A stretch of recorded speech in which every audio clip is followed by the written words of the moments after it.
I am blue, you are bright and shiny in my mind. You got me loving, hating, crazy indecision in my mind. Welcome to the Fall Podcast, where the focus is on deer hunting, tips, tricks, tactics, and stories from across the Midwest. And now, here is your host, Aaron Blasey. Welcome to the Fall Podcast. I am your host, Aaron Blasey, and this is episode number 67. And we're back.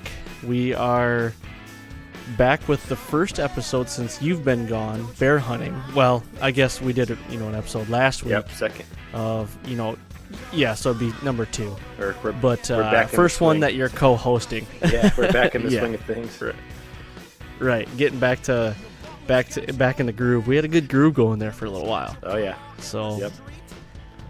But today I figured we could first, before we get into the podcast that we had with Mike from Hunter's Blend Coffee, I figured we could talk about a little bit what's going on with us. I mean, it is, getting towards the end of June now, and, Whitetail off-season is ramping up. And this last weekend, I had some pretty cool, discoveries, ones that I really did not expect. And you and I haven't really talked much about the whitetail scene, so I'd really like to pick your brain a little bit about, what do you got going on right now, for whitetail season, and, what do you have in the hopper to get ready for it? Honestly, man, I'm going against the grain as far as a whitetail hunter. I really don't have a lot going on. I don't have any private land to hunt. I haven't tried to get permission. I decided against the whole lease option. I kind of invested the money I had aside for the lease. I invested that into pursuing some more big game hunts out west this year. So I put in for some draws, and I did the bear hunt, and I just decided, I had a good time on public last year, and it produced, in a big way for me. So I figured, I'm gonna really honestly just commit to the whole public land scene across the board for whitetails and big game. So that's what I did. Is I put in for I won't say all of them, but of the applications I did put in for, I put in for all the general seasons, elk, mule deer. I did like mountain goat and sheep and all the stuff that I just want to start getting points for. But I kind of joked about it in the past with you about what property costs here. If I wanted to buy a piece to hunt and, develop and, manage my own deer on. But,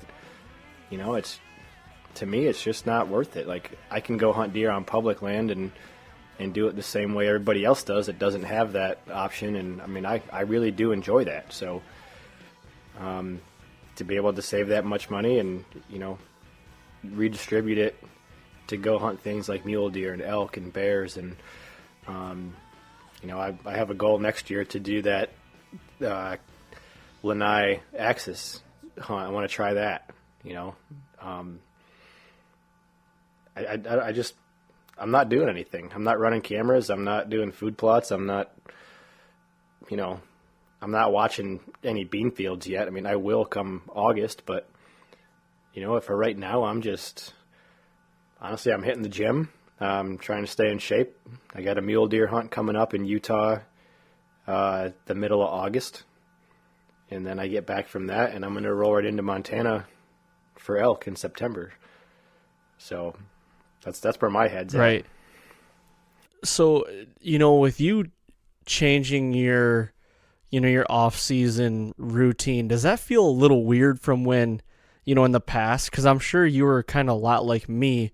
Like, right now is my favorite time. Yeah. Like, I love to hunt, don't get me wrong, but I love looking at bean fields right now, even though the antlers are just getting developed. I get that, but it's like, the swing of things. It's starting to get, it's warm out, it's summer, it's nice days, longer evenings, you can drive around and the sun goes down and you can feel that temperature dropping a little bit and the deer pop out in the beans and the wheat, and it's like, yep. I just like seeing that, and on top of that, I love running the cameras and Sure. getting stands ready. I love having my stands ready, but gonna go back to my first question here in a minute.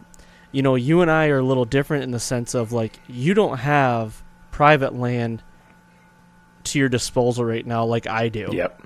And in my private land, I've been hunting it my whole life, and it still develops the type of deer that I want to hunt, and I know that there will be at least one there every year.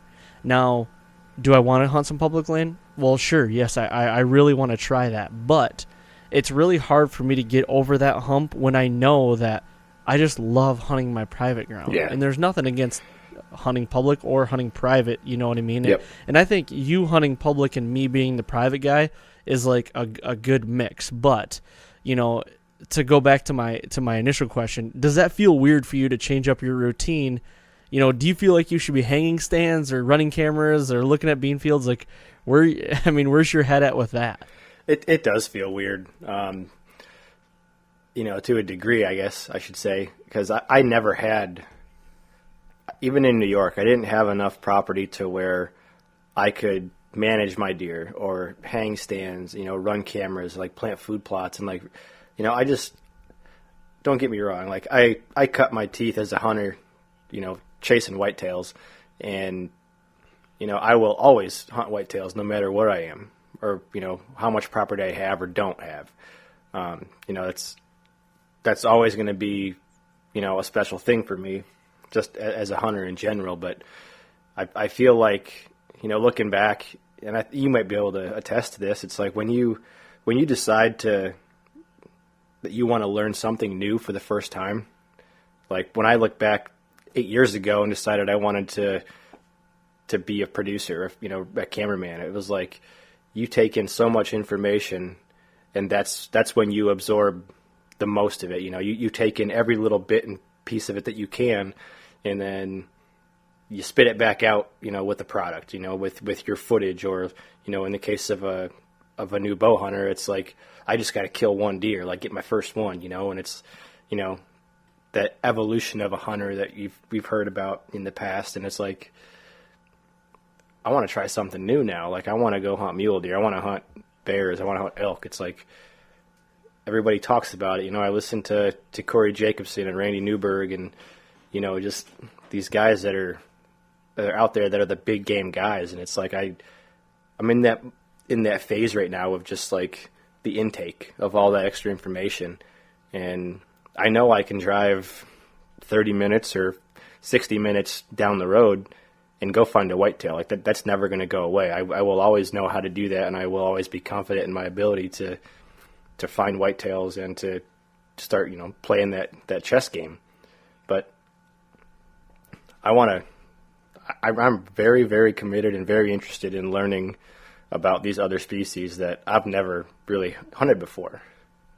So like it is weird to not be putting cameras out right now and, trying to identify bucks and watch those antlers grow. And it's like, but at the same time, I kind of feel like I don't have anything to benefit from that right now. Like those deer are going to be there or they're not, come October, come November, just like every other hunter that's going to be there. Either they will or they won't, I don't mean for that to sound like selfish or like I don't care, but right now I'm investing my time into other resources to give myself a better chance at the stuff I don't know anything about. Yeah, I totally get that side of things. And, you saying that you're going to go all public is not a bad thing either. I don't want you to feel like you think it's a bad thing. No, I don't feel that. I know what you mean, and I don't take it that way. And, on the same side of that coin, I don't want to sound like I'm coming off like I don't care about private. If I had...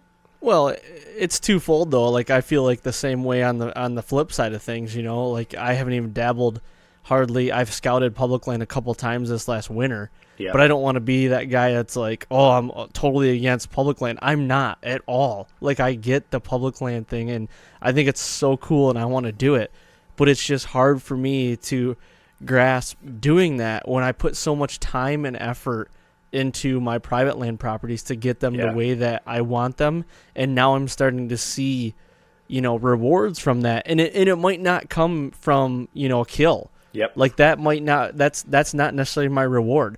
My reward is, we've said it before, my 1 acre, like I went in there today to change up. I'm putting a cell cam in that 1 acre. So I'm never going in there and never going in the timber, after everything's done here. But I did some frost seeding in there, and I want to check the clover. And if everybody goes to my, to the Fall Podcast Instagram, you'll see what the clover's doing. It's crazy. I went in there with a rake this last March and raked out the leaves, and I put down some killer food plot resurrection clover. It is knee high right now and lush as lush could be, and the deer are loving it. And I'm like, that's a reward to me.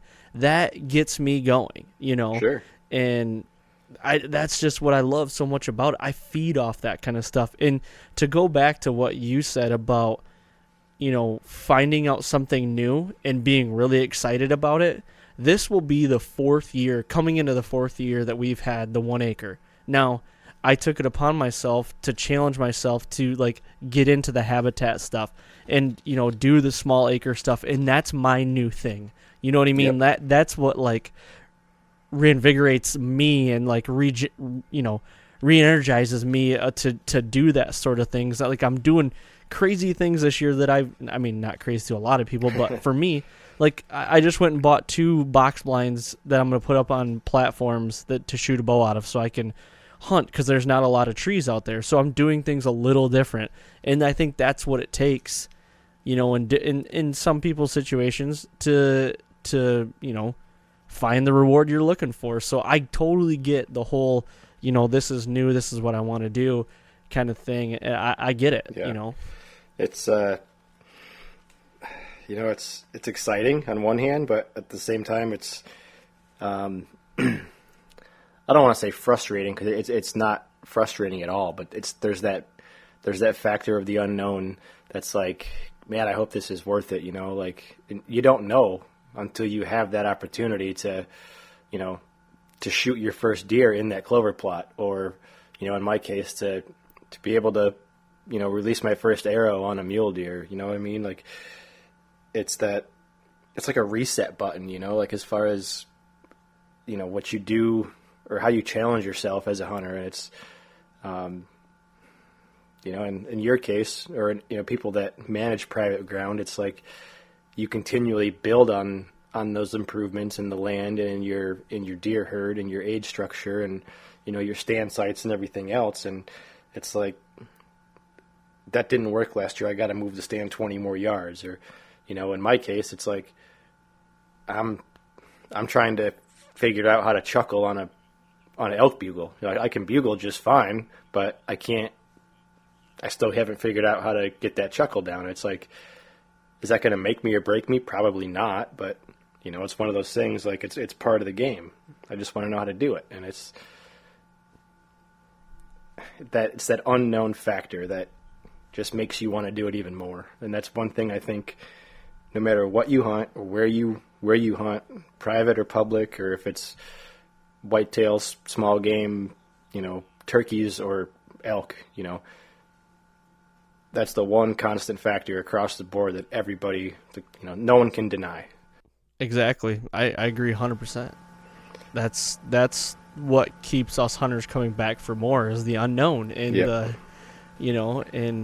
and wanting to strive and challenge ourselves. I feel like, there probably are people out there that, they do care what's on their wall. They want to have the best wall when it's their time. You know what I mean? But for me, it's not like that either. You know what I mean? For me, I just love challenging myself. Yeah. Year in and year out. And I just, it's always been part of my life, so I don't know anything different, Yeah. Doing the preseason stuff into the fall and then late season and then back to the preseason. It's always been a year-round thing. And it's just, like I said, it's been something that's been a part of my life forever. And I just feed off of it, and I love it. I'm just so ingrained in it. And do I ever want to go on an elk hunt? Well, yeah. I mean, eventually, someday, I really want to do that. Is it really, like, giving me the hankering right now? Not really, and, like, I don't know. If you gave me a choice right now, it was like, Aaron, I'm going to give you a tag, one of two tags. You get a whitetail hunt wherever you want to go, or you get an elk hunt wherever you want to go. What are you going to do? I'm not going to lie to you. I probably would pick a whitetail hunt. That's just how I am, That's, I don't know. I mentioned Corey Jacobson and Randy Newberg. I've been listening to their Elk Talk podcast, 3-4 times a day for the last, 3 or 4 days, I guess. But I listened to the one yesterday that came out, and Corey Jacobson was saying it's like, if you know how to hunt, like, you can be successful at any species, any species that you're going to pursue.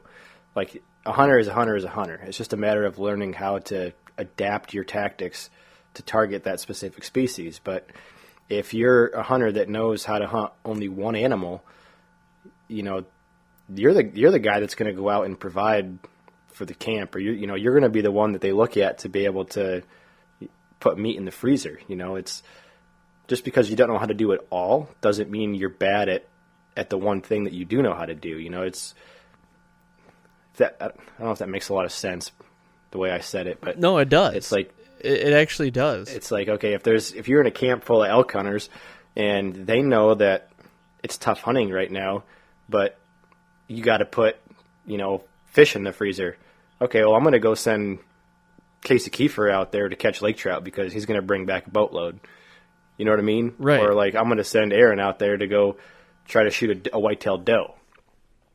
You know what I'm saying? It's like, I totally get it because, I've only filmed elk hunts. If you put me on an elk hunt and you're like, okay, go out and kill an elk, I honestly would be like a fish out of water. Yeah. And that's I'd be like, I wouldn't know what to do. Yeah, and that's how I feel. It's, I don't know what to do yet. I know that I can put myself in the right place to find a mule deer, but I don't know their mannerisms like I know a whitetails. It's right. You can get away with a little bit more, but at the same time, like, what's that boundary? What's that limit?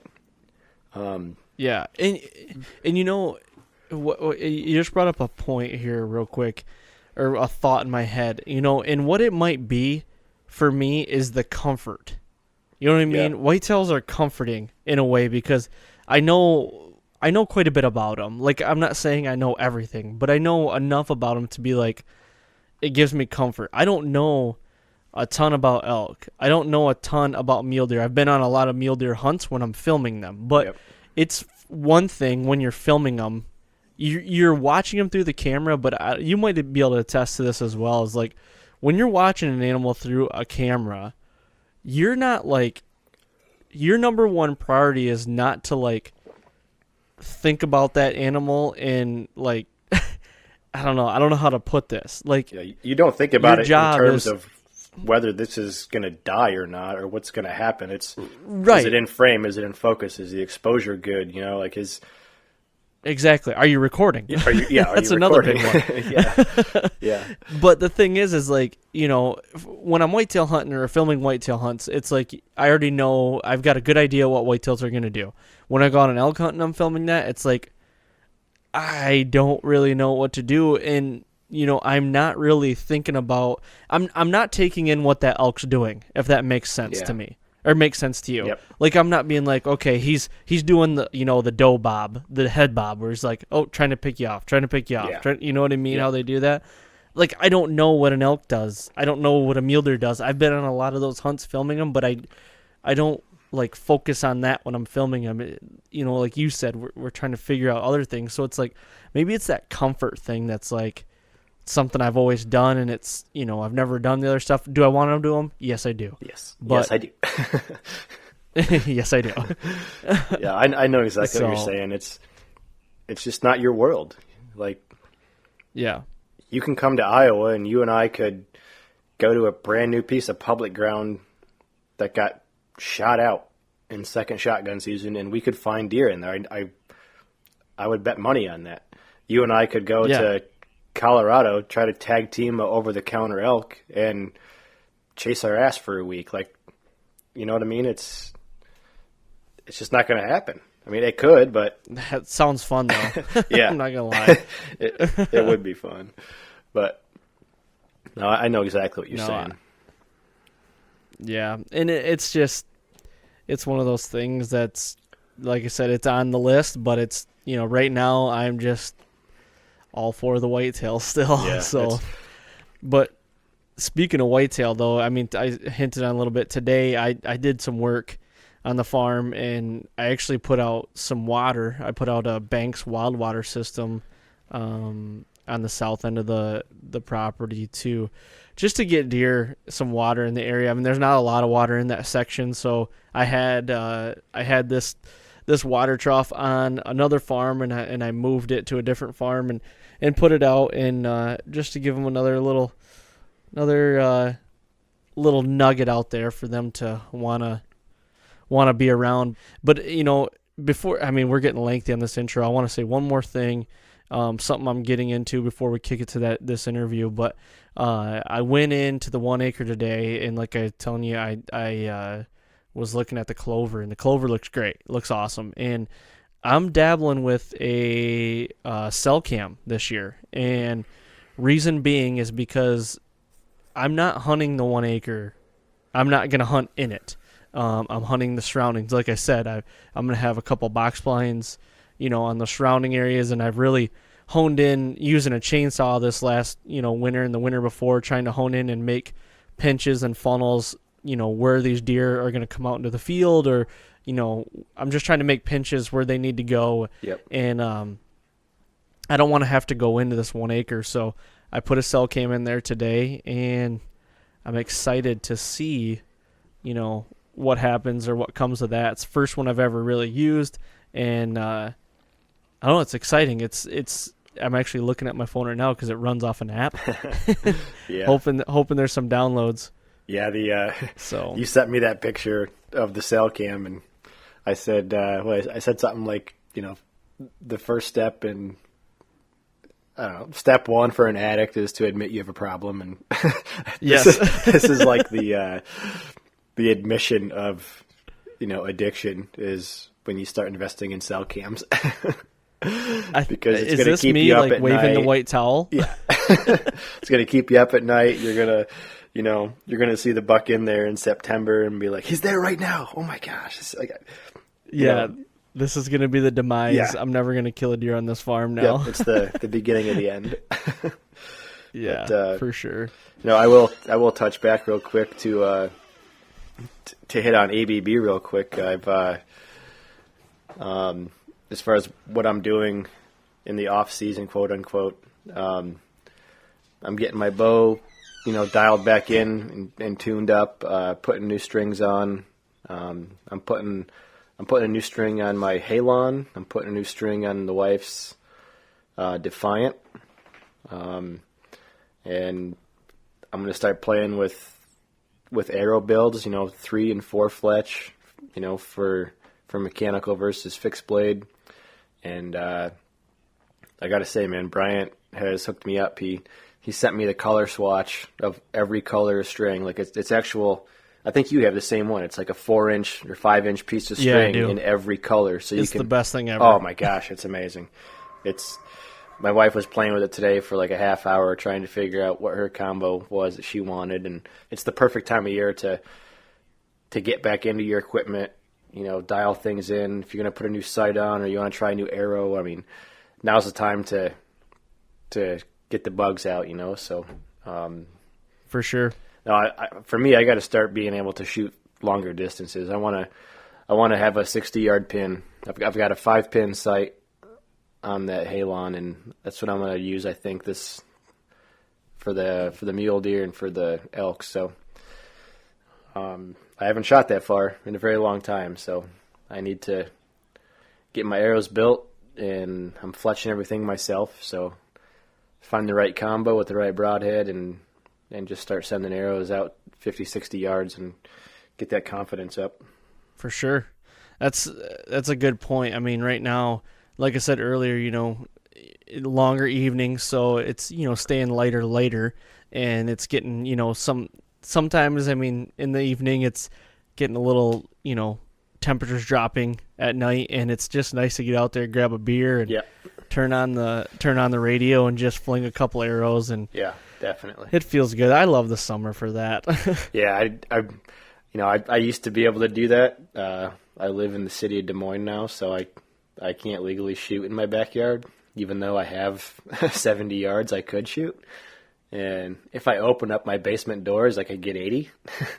But there's the neighbor's back fence at about 82 with a swing set in the playground. So, Yeah, they might frown upon that. yeah, and I'm not looking to to get into that kind of conversation. But anyway. Well, cool, man. I say we wrap this lengthy intro up here. People have already shut it off and are moving on to a different podcast now. But Yeah, maybe.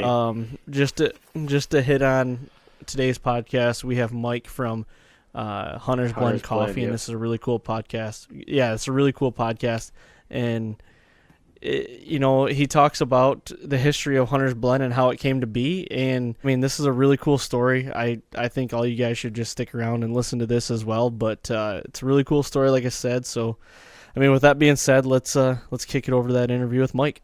Sounds good. Okay, today on the phone we have Mike from Hunter's Blend Coffee. Mike, how you doing? Hey, good guys. How are you? Good. We're it's raining like crazy still here in Michigan, and I feel like the weather. I feel like we're not gonna have a summer here in Michigan. Yesterday it was like almost 58 degrees, and it's middle of June, so I don't know what the heck's going on there. Well, I tell you what. I know last week somebody told me we were 16 inches ahead of normal, and the creek was out of the bank this morning. So it's not slow. We had one crazy nice day last week. It was 46 in the morning and ended up about low to mid 70s and super low humidity. And it's like, what is this? And then we're back to this again. So yep, for sure. Yep. Well, Justin's finally back on the phone with us. He's been off. He's been bear hunting and playing for the last 3 weeks. So Nice. He's back on co-hosting duties. So he's with us today. Nice. So. That sounds like fun. It was a lot of fun. Yeah. Yep. While we were out in the real world, he was out hunting for 3 weeks. Right. Yes. Yes, sir. I got to give him some crap, bring him back to reality. But Right. Yeah. Well, Mike, I'm glad we got you on the phone here. You guys have created a product called Hunter's Blend Coffee, which is awesome coffee. I really like, love it all. I love the taste of it. I'm a coffee connoisseur. So, when you reached out to me and sent up a bag, it didn't last very long. I can tell you that. But, before we get too far, I'd like to let everybody know like who you are and how Hunter's Blend kind of come to be. So can you kick it off there and let everybody know? Sure. Yeah. Hey, I appreciate the opportunity, guys. I actually grew up on a small farm in southeast Iowa and loved, this being outside and stuff. I mean, some of my favorite memories are, walking to the house from the barn at night and it's pitch dark and, cold and stars are out bright, just those sensations, but never hunted. My dad wasn't a hunter. When I was around 13, my oldest sister married a guy by the name of Ken Beachy, and he took me under his wing, took me trapping, and I fell in love with it. I did that through high school, but never really got into hunting a whole lot. And I moved away from home after that and just kind of dropped it all together. But about a year after he married my one sister, year or two, a guy named Paul Kurtz married another sister of mine, and he was an avid hunter from Northwest Pennsylvania. And so every Christmas, Thanksgiving, we're sitting around and listening to hunting stories, and just I've stayed in touch vicariously all the years. But when my son was in 6th grade, he's going to be a sophomore in college this year. He took an archery class in school, and long story short, I ended up getting the bug, and so I've been archery hunting since then. But that's the coffee story starts.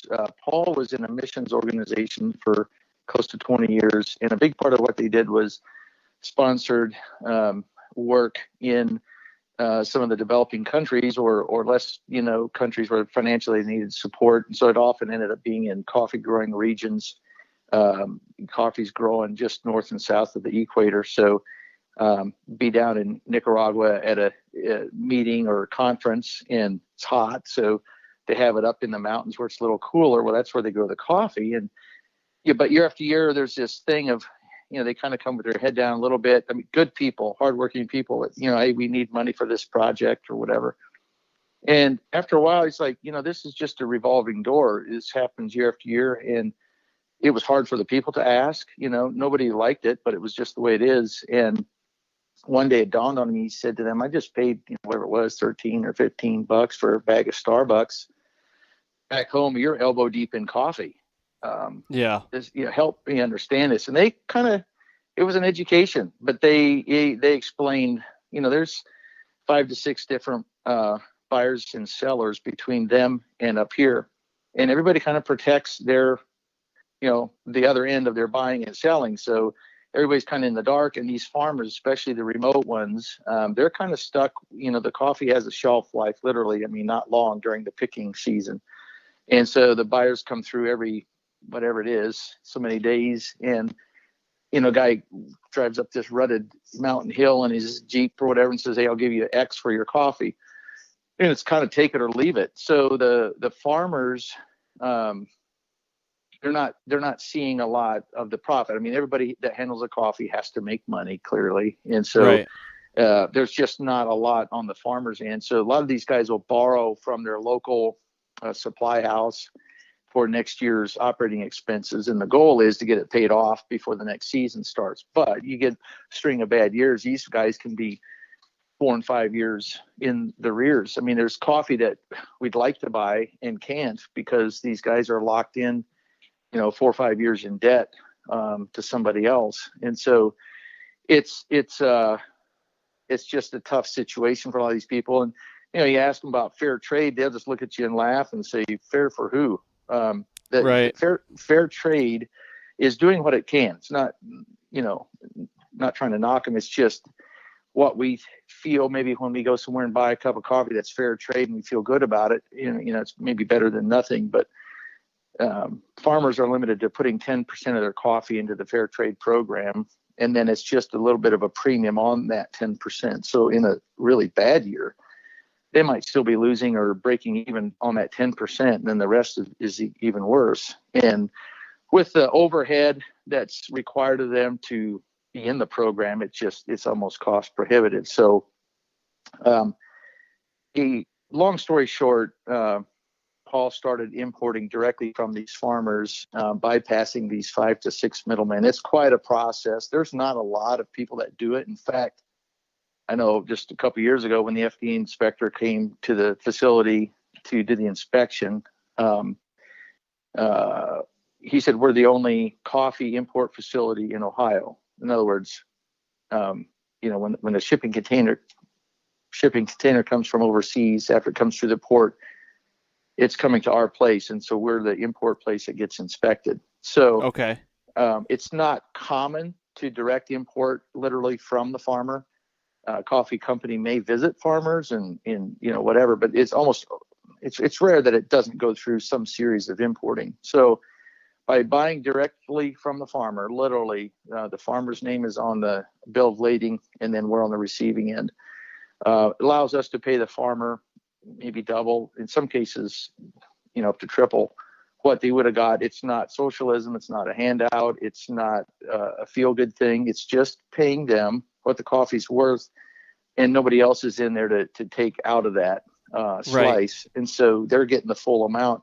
And these farmers are doing, the guy in Nicaragua, Diego, he's built a medical center and a school. He's sponsored a lot of pastors. He's done, employed people year round now instead of seasonal.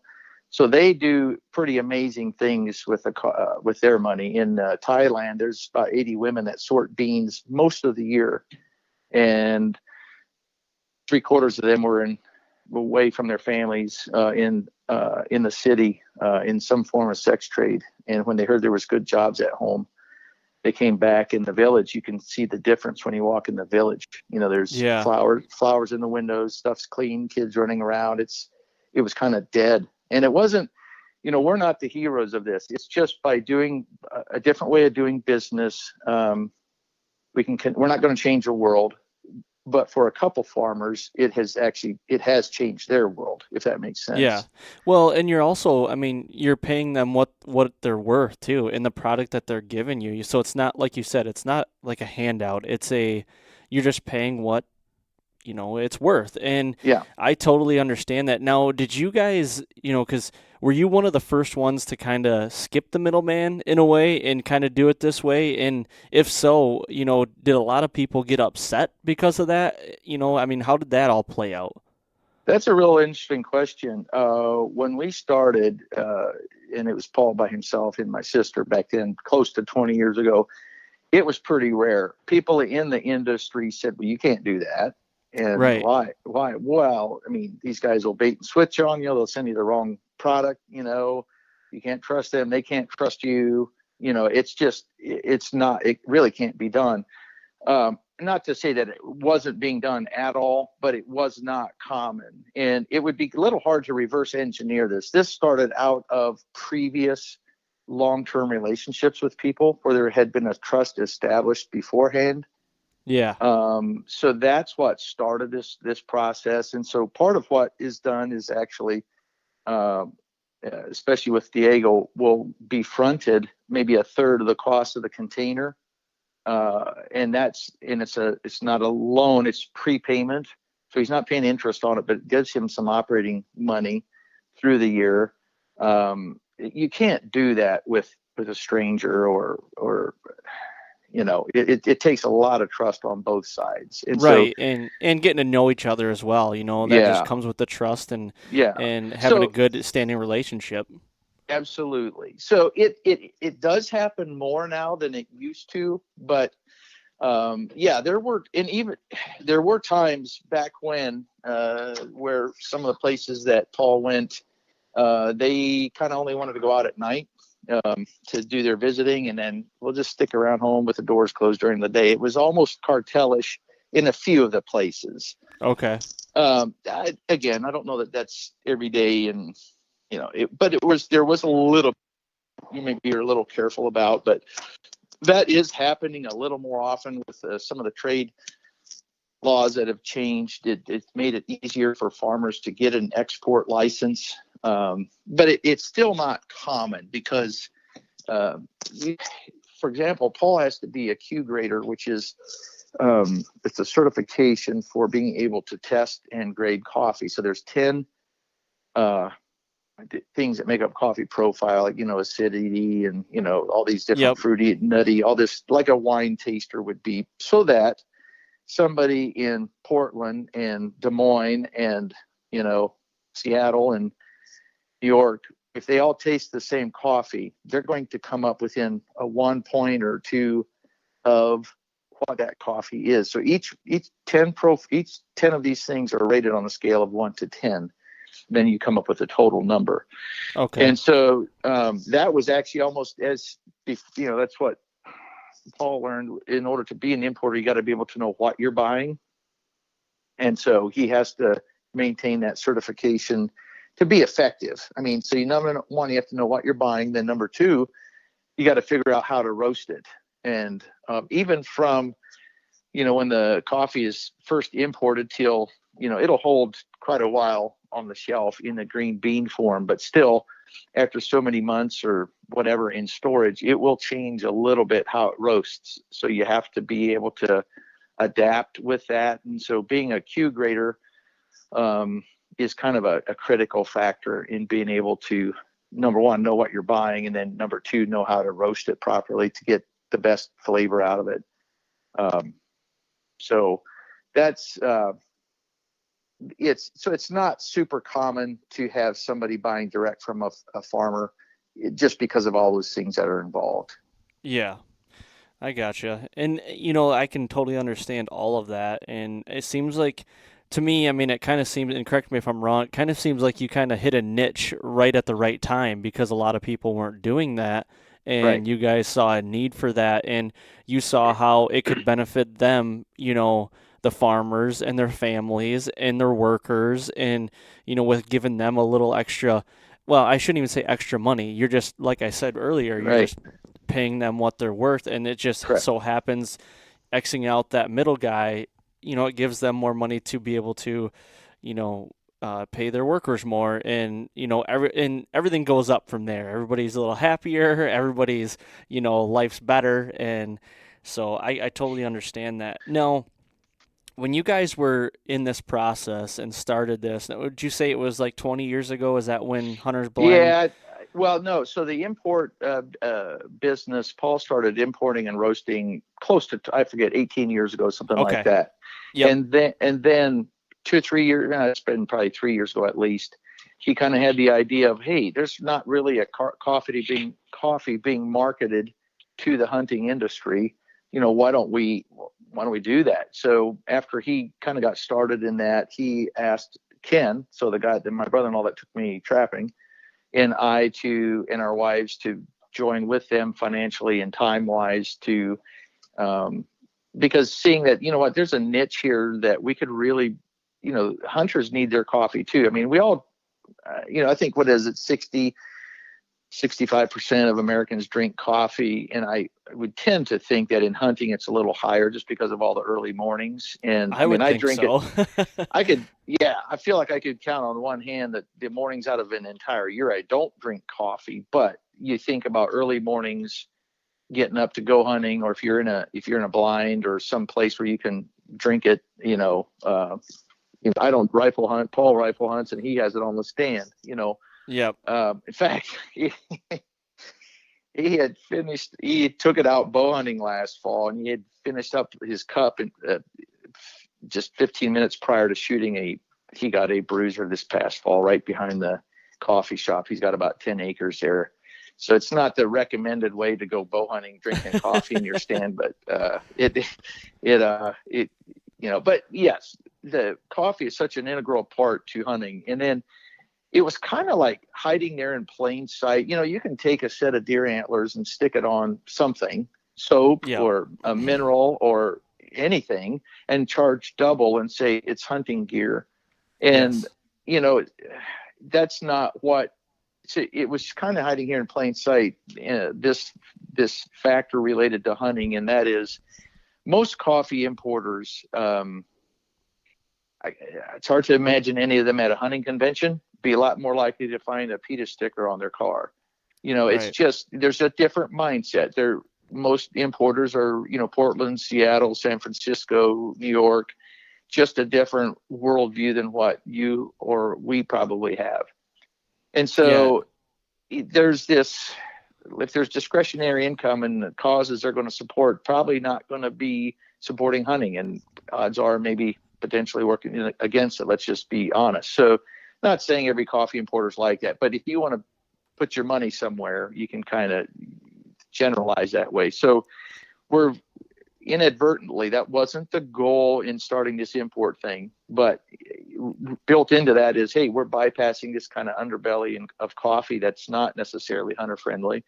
And since we're hunters too, we work with a lot of the different organizations, hunting and conservation and veteran organizations in supporting, what they do. So it's kind of eliminating a negative and also contributing our small part to, conservation and hunting. So it actually is if you want to call it the hunter's coffee. It actually, from the source, literally from the farmer to your cup, there was one person or one company that had that coffee, and that's us. So when you do buy the coffee, it is going, part of the proceeds do go to support hunting and conservation. So it's like we have our own hunting gear now. We don't have to go to the camping store and buy gear that's, those companies are against what we do.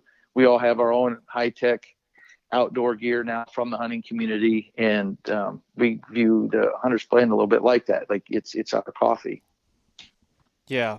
Well, and I see you offer a lot of different things too. I mean, you even offer the cup pods for the for the K cups, the kind of the generic Yeah, the K name for 'em. cups Yeah. there for, because a Yeah. lot of people are starting to do that, and you have an original roast and a decaf, and then I see you Yep. have a black powder as well. Now, is that the Yes. blackest of the black? Is that Yeah. the way to look at it? Yes, it is. So both of those, both the K cups and the black powder roast, came from customer requests. The K cups was the first thing at ATA a couple of years ago. We had enough requests for it. We started talking about it and decided to start carrying those in. That's a significant. I don't have the numbers right in front of me, but that's a significant part of our sales. It's just so convenient. So many people are using the K cups anymore. And then the black powder roast was the same. I mean, our original roast is kind of a medium to dark. It's not. It's reason. That's the one that I drink. It's fairly dark, but then the black powder. Some people just want something darker, and we have the black powder, but it's short of what we would call charred. I mean, you can roast those beans till they're pretty well charred, and there is a taste bud for that, but most people. That's a little darker than what most people are going to want to drink. So our black powder is pretty dark. And then a couple of things we're working on. The one is coming up with a roast and a grind that'll work in a little tiny tear pouch that you literally just need water, hot water, and you can take it backpacking with you without needing any coffee equipment at all. So that's something that we're still working on. It's a little tricky, but we get a lot of requests for that too. Because you think about any Western hunter or anybody that's going to be backpacking anywhere or horseback, you're not anywhere there's no electric. If you've got access to have it, I mean, I was on one elk trip and. Like I said, I've been archery hunting for whatever it is, 8 years or something, 7 years. And so I'm still fairly new. And this was several years ago. And I was probably the most experienced of the three of us that went, if that tells you anything. So let's just say we had a fun horseback camping trip, but we did call in a bull and then saw him run off, but that was fun. But, even pour coffee at 9,000 feet tastes pretty darn good. Yeah. And so, can you imagine a really high quality cup of coffee out there? I mean, it's just, people will talk about, oh, we were in Hawaii on our vacation and they have the most amazing coffee and they'll say what it is. And, oh yeah, we have that. And this is through the on the import side, not the hunter's blend. So, you'll give somebody that cup of coffee and they're like, yeah, it's not quite as good as I remember. It's like, well, you were on your honeymoon, you were in Hawaii, and the sun was coming up, whatever, you're looking at sunset over the ocean and you're drinking that cup of coffee. And I don't think any coffee is going to taste that good anymore. It's just, right. But if you're just the out, experience, it is. So if you're out hunting and beautiful, out in the mountains or whatever, and you're drinking an excellent cup of coffee, it's pretty tough to beat. So that's something we're still working on. I like that idea, and I think that's something might be up Justin's alley because he's starting to get into more Western hunting. And, I mean, you think you could probably benefit from those little packs, don't you think? Yeah, for sure. I mean, I think anybody out there elk hunting or moose, sheep, mule deer, whatever, you're going into camp most likely. And for that matter, you've got a jet boil or, the MSR pocket rocket or some sort of heat source, for boiling water like that. I mean, I buy those Folgers tea bags right now. I mean, I throw those in my bag, and it's, you can buy, man, I don't know, probably 2 or 3 pounds of coffee ground for what those tea bags cost, just because of how convenient they are. I mean, people know that, but like you're saying, it's one of those things where it's like sometimes, just that cup of coffee will change your attitude, or just something hot to drink, and it's like. It can make all the difference. I mean, it's definitely a niche, like Arron said, and you guys are in it at the right time. And one thing you said a minute ago that is I want to say eye-opening, but I see a trend.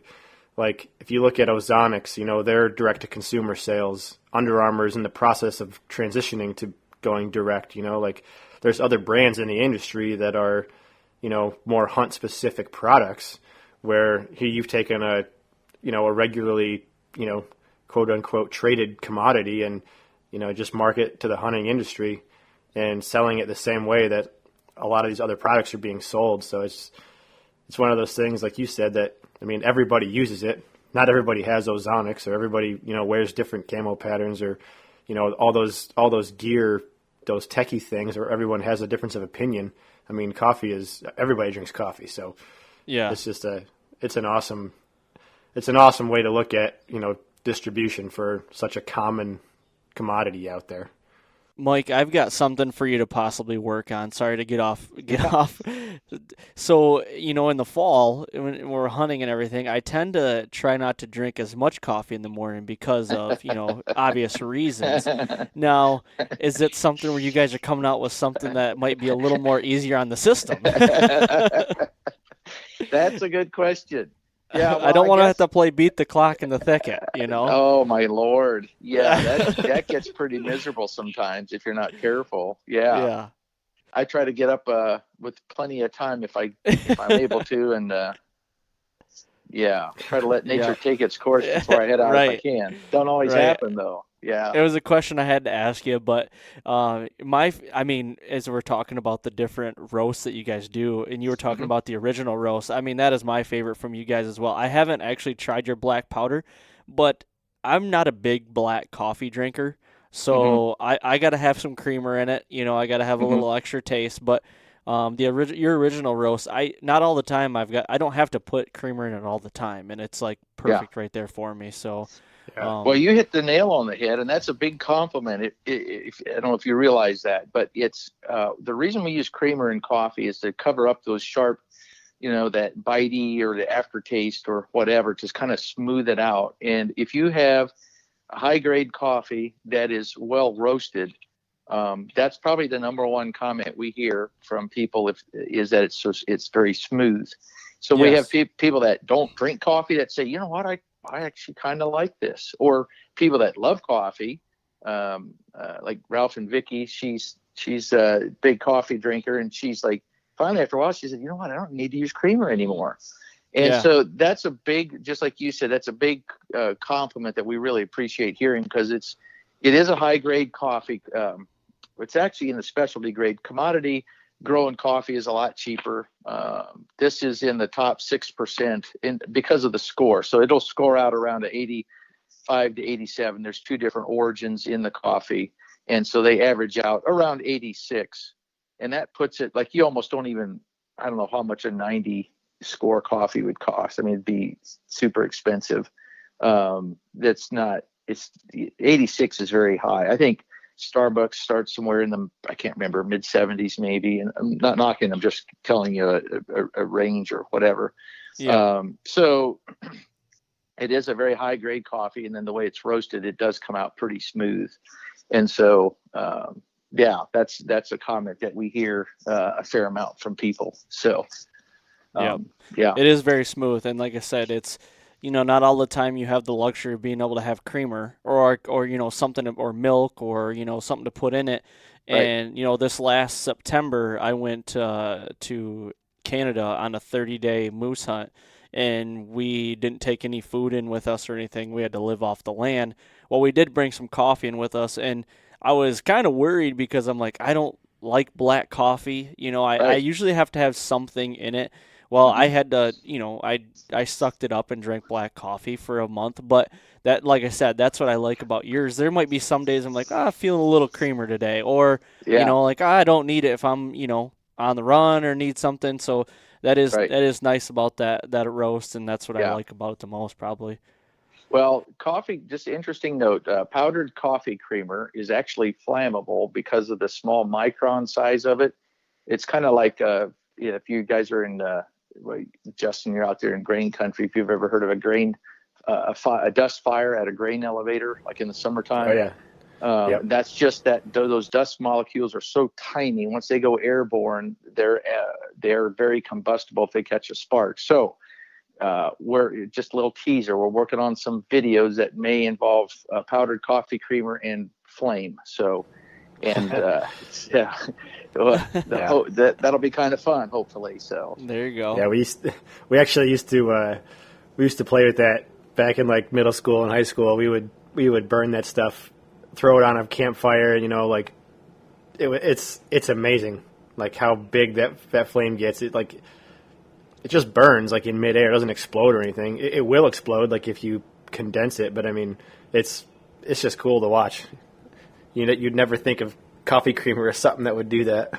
No. Yeah, it's very surprising the first time you discover. I only learned about that literally just in the last couple of years. So, yeah, that is pretty exciting. It'll be fun, I think.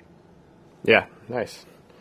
Well, very cool, Mike. I want to be precious with your time as well, and I want to thank you for coming on and doing this. Do you have anything to add, like anything new that you're coming out with that you can talk about, or anywhere where people can find Hunter's Blend and the best place to order from and learn more about it? Sure. Yeah, all the social media platforms are just Hunter's Blend, and then our Facebook. Our website is huntersblendcoffee.com. And you can order directly from the website. We have T-shirts. We got a couple new T-shirts, different designs that say, I like my coffee black and my tea in the harbor. And there's a quote on the back from John Adams. He wrote a letter to his wife after the Boston Tea Party. Drinking tea was considered unpatriotic. And he made a comment to his wife how he's switching to coffee. So that's kind of a fun thing there. But we've partnered with Sportsman's Alliance, MENS, Sportsman's Alliance, and it's a big advocacy group. It's for all of us in hunting. If they're as of this spring, they were monitoring over 500 pieces of legislation that would have, if they passed, would have some limiting effect on our freedom to hunt, trap, or fish. And it's like I've heard them say different times, if we lose our freedom to hunt, then deer habitat or turkey numbers don't really matter if you can't hunt. And so the organizations like Humane Society USA, not your local dog shelter, but the HSUS, Humane Society USA, they are, the $30 a month, weepy commercials you see on TV. Yep. Those go to fund primarily anti-hunting and that type of legislation. About, less than 1% of that money will ever trickle to your local Humane Society shelter. It doesn't, let's in practical terms help them. But it's going to fight against primarily our way of life. And so they fight with emotion. They don't use science. I mean, we all know that, hunting contributes, it's ballpark, whatever, close to $1 billion a year to conservation. It's why the deer numbers are what they are in turkey and elk, and why the habitat is there, because of things like the Pittman-Robertson Act and things like that. And so I look at Sportsman's Alliance, like we're all up in this house above ground that we love, which is called hunting, and they're down in the basement digging around the foundation, shoring it up where these antis are continually drip. So like this spring, you've probably seen a lot of these posts where there's a big push to end predator hunting contests. Well, out of all hunters, how many people hunt coyotes, let's say? There's, a fair amount, but percentage wise, not near everybody. It's very small. Then out of coyote hunters, how many go to a contest? Man, way less. So it's easy for the rest of us to think it doesn't matter to me. Or sometimes we as hunters, we're like, I don't like them anyways. Yeah. And we feel kind of self-righteous to support something like that. Well, what they don't care about is they don't care at all about coyote hunting contests. They care about your and our freedom to go hunt deer and bear and elk or whatever it is. That's what they're after. But they know if they go after a mainstream hunting activity, they're going to get shot down. So or shut down. So they do these they're not even fringe, but like I think it was in Maine a few years ago, they were trying to stop bear hunting using bait or dogs. And they would proclaim, oh, no, we're not against bear hunting. We're just against these inhumane practices. Well, neither of those are inhumane, number one. But number two, 70 or 80, I forget what, the majority of the bear that were hunted up there were hunted using those two methods. So you knock both of those out, you've almost got rid of bear hunting. So they're really smart. They play to the emotions of people.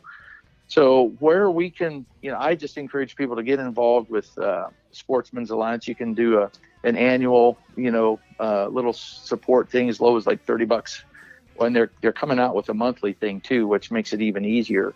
And if we all just give just a tiny amount to Sportsman's Alliance, they monitor these cases in the courts. They try to educate the public, and then worst case, when they go to court, then they, if it's big enough, then they can go in there and try to fight against it. Because once those rights get eroded, it's going to be pretty tough to get them back. I mean, look how hard it is to get wolves delisted or grizzlies delisted or whatever. It's just, once it's there, it's pretty hard to get it back. So I just really encourage people to get involved with that. And then if you can get in a educated conversation with, if 20% of people are, well, it isn't even 20, but if 20% of people are for hunting, hunting makes only 6% of the population. But if, say, 20% of the people are actively in support of hunting and maybe 10 or 20% are adamantly opposed, that middle chunk they can be convinced either way. And if we can have a decent dialogue with them and explain to them, how hunting helps conservation and how we harvest the excess population so that the rest can thrive, given the habitat and food sources, and it's all a management thing. And we're not a bunch of gun-happy people running around the back of the truck blazing animals and leaving them laying, cutting their horns off. That's not what we do. We harvest the meat. Sometimes there's an antler attached that we're going to appreciate as well. If we can have a decent conversation with those people, then when this comes to the ballot box, they can be a little more educated to help to vote from an educated standpoint rather than just emotional. And so I just try to put a big plug in there wherever I can for Sportsman's Alliance. I think they're kind of doing a thankless job. They're in the trenches and doing what they can to keep this foundation shored up so that we can, maintain our hunting freedoms and stuff like we do. So awesome. Plug for those guys. That's very cool. Yeah. And, you guys are associated with a lot of other, groups such as Whitetails Unlimited, Rocky Mountain Elk Foundation, National Wild Turkey Federation, and a list of many more as well, the NRA. So it's really cool what you guys are doing and spreading the word as well and making great coffee, in my opinion. So, but, I think we could wrap it up here. And like I said, Mike, we appreciate you coming on and doing this, and maybe we can do it again sometime. Hey, anytime. We appreciate the opportunity and great chatting with you guys. And happy to do it anytime. All right, Mike. Well, you have a good thanks, rest of your week, and we'll be talking to you soon. You bet. Thanks, Aaron. Thanks, Justin.